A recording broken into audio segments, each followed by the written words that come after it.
Hello and welcome to this Against the Storm tutorial on Embarkation. As I mentioned in the introductory tutorial, this series will be covering all aspects of the gameplay, all of the various features and mechanics of the game. Against the Storm has undergone many overhauled changes in its 2+ years in early access, and the Embarkation Screens are no exception. However, now that the game is in version 1.0, we can fully understand and describe how its features work. This tutorial will explain all of the key features of the embarkation process and the embarkation screens, and provide some tips and tricks along the way. The first step in embarkation is selecting a tile. Most of that decision is based on which biome you would like to play in.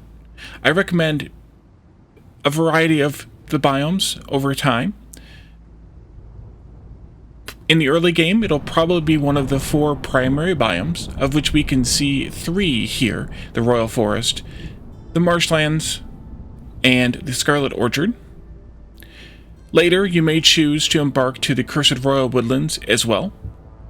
And the final and sixth and final biome is the Sealed Forest, which you will only encounter when it is time to attempt to close one of the seals at the end of the cycle.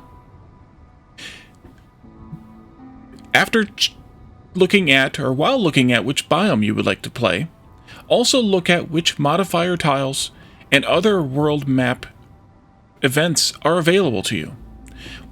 Here we have, for example, a Royal Outpost, which is a positive world map modifier. You can tell that by the green border around the icon. The proximity of the Royal Outpost makes it easier to communicate with the Crown. The pool of order choices will increase by 1. While this isn't an outstanding world map modifier, it doesn't give you a massive improvement necessarily. Sometimes that additional order choice can mean the difference between an order that you can complete reasonably and an order that you can't complete reasonably. So it's a good one. Or a negative world map modifier, Monastery of the Holy Flame. You can tell it's negative by the red border around the icon. Also, you can tell it's negative by it having a special reward. All negative map modifiers will have some kind of special reward. In this one, the Monks of the Holy Flame are a fanatically egalitarian order. You cannot forbid consumption or favor any species. If you succeed in completing the town next to this modifier, you will receive a special reward of a Royal Resupply. Royal Resupplies are usually additional resources, either the resources found up here, the Citadel resources, or resources that you could get as part of every town going forward in this cycle. I recommend you do some so that you can see what some of the different choices of Royal Resupplies are. For the purposes of this tutorial, we're going to choose to embark here in the Royal Woodlands next to the Royal Outpost World Map Modifier tile. One of the reasons to choose this tile over, say, this tile is the number of adjacent available tiles. In this tile, in addition to the tile we select, there are only 5 adjacent available tiles. As you can see, that will only give us 17 food stockpiles, whereas over here will also only give us 17 food stockpiles. I guess this tile, even though you can't see it, actually counts. However, later when you are building your second town, overlapping with an existing town's coverage range, that 1 tile range around each, will not get you another set of resources from that tile. So if I were to do this town here and then embark here, I would only get the benefits from the four of the surrounding tiles, and the 2 that are overlapping shared with this one would not give me those additional resources. So keep that in mind as you are progressing through your map. Also, world map modifiers give additional rewards. You can see the rewards they give by these And these icons here, this one will give both artifacts and machinery. This one will give additional food. World map modifiers will only give their rewards once. So let's select this tile. These are the 3 component embarkation screens. The first one down here in the bottom is where I recommend you start. You can name your settlement if you choose. If you do not, your settlement will be assigned a random name. You can also choose your difficulty. If you're a first-time player, I recommend you starting out on Settler and working your way up from there as you are able to win games. It is very possible that a new player on Settler difficulty will lose their first several games. That is due to the roguelike nature of Against the Storm, and the fact that many first-time players do not expect that roguelike nature. There are many, many different effects that affect the player experience in the game, and those are also very difficult to track as a new player. So choose your difficulty. This icon here will tell you about that difficulty. Settler, recommended for beginner players who want to slowly learn the mechanics of the game. A good starting point after the tutorial. This difficulty comes with 1 negative effect and 2 positive effects, which we will get to momentarily. The effects range is the same, from what I can tell, in at least all 4 of the primary difficulties, not counting at least the prestige tier. So I don't really understand why the effects range is even here, because it doesn't ever change. There's a hostility multiplier here, which we will talk about in the hostility tutorial later in this series. And the max hostility here is the maximum hostility level you can reach at this difficulty. Both of those do change as you go up in difficulty levels. Also, the negative and positive effects do change as you go up in difficulty levels.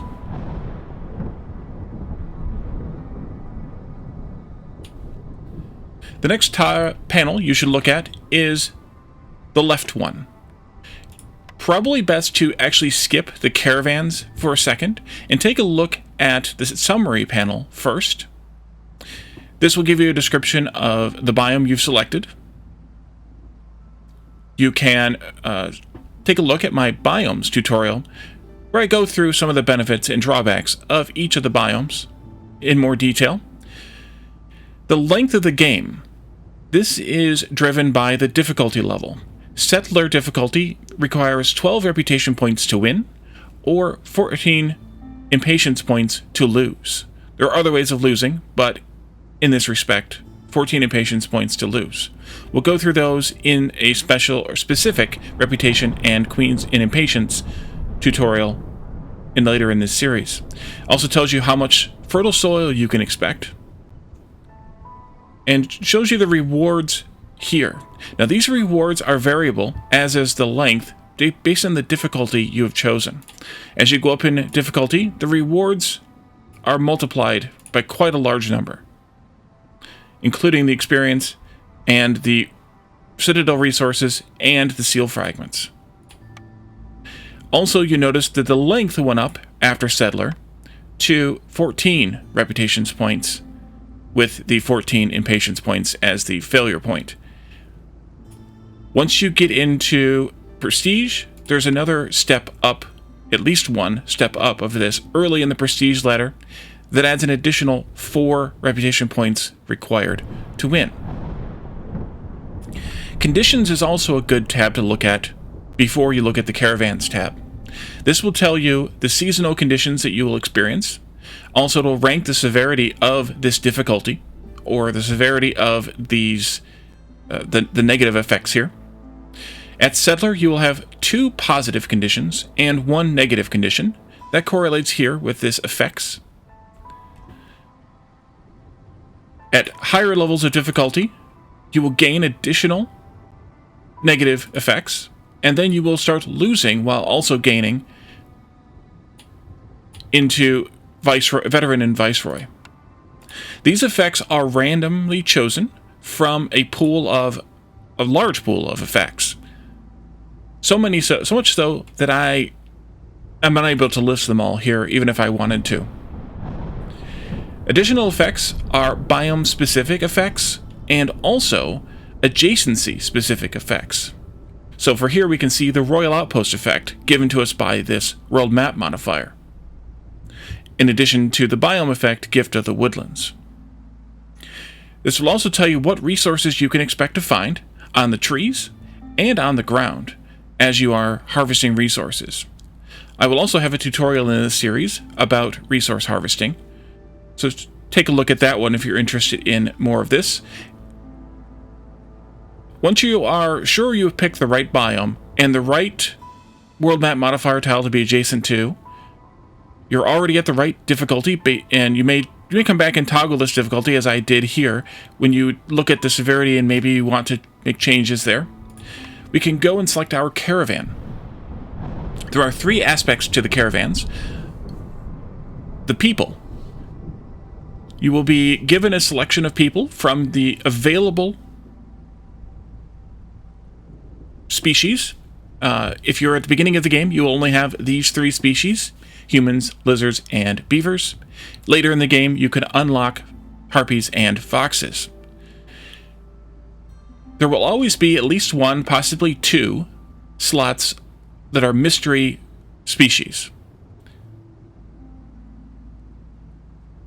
This is to keep you from knowing exactly what you're getting when you start the town. However, at the beginning of the game, because there are only 3 species, you will always get all 3 species. You will always get 3 species no matter what. You just won't necessarily know what the second and the third are in a given town once you have 4 or 5 of them. There's a 3rd slot available here for a 3rd caravan that you can choose from once you have unlocked it in the upgrades tree. I have a tutorial on this Smoldering City and the upgrades tree, also available in this series. Every caravan will include a set amount of base goods. That's represented by this crate. No matter what, they will all have, even a 3rd one when it exists, will all have this exact same amount of these exact things. To simplify this view, the developers have pushed those into a covered crate so that you don't have to worry about those when you're comparing this party with this party. Available in the parties are a wide array of resources, including food, building materials, other manufacturing goods, and additional people. This particular party contains a fair amount of food, and their food is also broken into 2 different categories: raw and cooked. 2 stacks of raw food and 1 stack of cooked food in this particular party, in addition to 2 additional villagers. And that's also in addition to the base amount of 1 stack of 30 food and these other items here. This party of 7 beavers includes only 1 stack of additional food, but includes 5 pipes, 10 oil, and the additional 2 villagers. For the purposes of this, I would probably choose this first party for a couple of different reasons. The first reason is, generally speaking, a good rule of thumb is a person is better than not a person. This party has 8 people plus the 2 bonus. This party has 7 people plus the 2 bonus. That additional person can do enough work in the town at some point along the way of gathering resources or manufacturing goods or something along that line to make up for the goods you may not be bringing. That's not always the case, but it's kind of a good rule of thumb. So, generally speaking, I would probably pick this party for the extra person. There are a few other strategies on that, but my strategy is usually more people is better. Embarkation Bonuses is the final panel for the embarkation screen. In this panel, you will be presented with a list of resources that you can take with you in addition to what the party brings, whichever your selected party is brings. This list of resources will massively expand over the course of the metagame by unlocking additional upgrades in the upgrades tree. At the beginning of the game, you start out with 3 embarkation points. You can modify this number by additional upgrades in the upgrades tree, getting up to 10, I believe. And the number will actually go down the further away you are from the Citadel. As you're progressing across the map, you will see some very bold lines separating different parts of the map in concentric rings outward. Though crossing those lines is what reduces the number of embarkation points you have available to you. In addition to that, some of the resupplies will offer reserve embarkation points as a possible reward. That's the ones you get for completing the world map modifiers that are negative. Those reserve embarkation points are available here, if you have any, and they persist until you use them for the entire storm cycle. A good recommendation here would be to collect those and save them up for that seal closure run at the very end. Although, depending on how many you collect, you could use 1 or 2 here or there on a particularly difficult town, say next to a particularly difficult world map modifier. In this particular case, we're going to simply select the 3 things we have available to us, because that's all we have available at the beginning of the game, and spend all 3 of our base embarkation points. And then we would click the Embark button. Before we finish up this tutorial, I want to switch into a save that is much later in the game's progress, so you can see some of the different choices you have available to you at that point in the game. Welcome back. This is the save that I've been playing on in the Steam series for about a year now. A few things to note on the screen here is you can see all 4 of the base biomes, plus the 5th biome, the Cursed Royal Woodlands. You can also see several more world map modifier tiles. Some of them positive, most of them negative. Actually, I think they're all negative at this point. They are. As you go later in the game, there's one positive one. You will have fewer and fewer positive ones and more negative ones available to you. Also, one thing to note are these bold lines you can see here. These are those concentric rings I was referring to, where you lose embarkation points by crossing them. So if I were to embark, say here, inside of this inner ring, which is the large ring, I have 10. I also have some reserve points available. Or if I crossed out across this line, I would only have 9.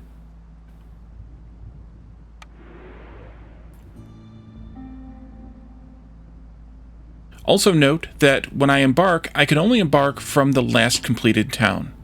And you can see that range is limited here based on that town's position only. That's because that's where my caravan is parked. If I were to choose to embark out here, a few things are different on these screens as well. First of all, I've opened up a few of the prestige levels. Those will increase the difficulty and will add additional effects. More about that in the prestige tutorial. The summary screen shows one of those effects by giving me 18 reputation points required to win. Conditions are still devastating, just as you would see here in Viceroy. So that doesn't really change. What is added are these additional prestige level specific effects. The Caravans portion of the screen is quite a bit different. In that we have a third caravan. We also have higher stacks and more stacks, or different types of base goods available to us. The larger stack counts are made available by upgrades, as are the additional types of goods in the base package. You can find some of those upgrades in the upgrades tree portion of the Smoldering City tutorial. And so then we only have a few things to choose from here that are unique to each caravan party. And those things are much higher stacks also than we saw in the beginning of the game. Over here under Embarkation Bonuses, we not only have those kind of 3 basic food type items, wood and 2 foods I think is what we selected on the beginning of the game, but we have a whole array of different types of embarkation bonuses. These are all added, as I mentioned earlier, via upgrades in the upgrades tree.